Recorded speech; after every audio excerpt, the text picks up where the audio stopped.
Yeah, very exciting. Another great opportunity of having kind of a great student athlete experience. And then playing in a great city with obviously an NHL team there, and playing in an NHL arena and against a really good opponent. And it's something that we've created over the past few years to do every second year. And when you look at 8,000 fans, roughly around 8,000 fans going to New York City and Madison Square Gardens, and then last year in Vegas, nearly 8,000 fans again, and now we're in a NHL venue that has a huge capacity for tickets. It makes out for a great event going forward here. How do trips like that help a team, maybe in bonding together? Just what does that experience do for players that have been playing that game? Yeah, it brings you together. We still talk about the New York trip and still talk about the Vegas trip and the experiences that we had, and even the guys that have gone on to graduate and gotten full-time jobs, or guys that are playing in the NHL or pro hockey, they come back to those games to have those experiences. So it's one of those things that we try to encapsulate here at North Dakota of playing in a really good conference, the NCHC, playing in a really good non-conference schedule, but adding every second year to do that. And again, you have to thank people like the Jody Hodgson and the Ralph Ingolstadt Arena, the UND athletic department, as far as giving us the flexibility to go to those showcase events. And I think the biggest thing too, going into Nashville, you're going into a market that grew through the NHL, through grassroots hockey, through the NHL. You're starting to see some players come out of the Nashville area, and what we're trying to do too is hopefully create excitement about college hockey, and maybe getting some university institutions on thinking about college hockey in those areas. Back to this season. This start that you guys are on, is this what you had in mind at the start of the season? Well, most definitely. We always try to have this in mind as far as getting off to a quick start in our league play and also non-conference. One of the things is taking it week by week and taking care of business, through the non-conference part, and now in the NCHC part of it here. And, we're kind of getting to that time now where, we have 3 weeks of play before the first half ends here, and we have to make sure that our focus remains sharp and keen to the point where we need to take care of business. The St. Cloud State team, they're struggling a little bit. It's different than what we've seen in the most recent past with them. What are you seeing out of them? Well, again, it's a little early here. We watched a little bit of video of the first 4 games, that we've got from them. But, they're a very skilled team. They're a fast team.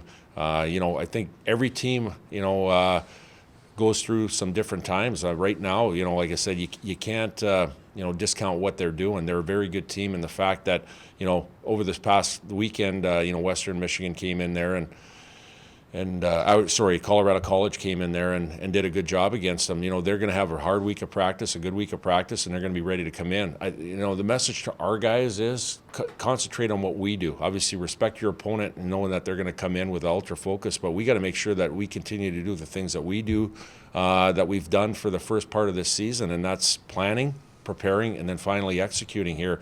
So again, it's going to be a focus of ours of just making sure that we're ready and taking care of business. Having a big statement win like the win over Denver so early in the season, is that good for momentum, or is put a target on your back, or where are you kind of at right now? Well, I think that a few things go into it. I think there's always the mental side of it. Not only us, but other teams go into Denver, and it seems like they've done very well. Denver's done very well on home ice. For us, knowing that we can go in there and win games and do very well there. So that's probably the first thing. But yeah, it helps build momentum. Like one of the things we talk about, having a good home record. But last year, our road record was under 500, and we want to make sure that, we're a good road team too, and building that going forward.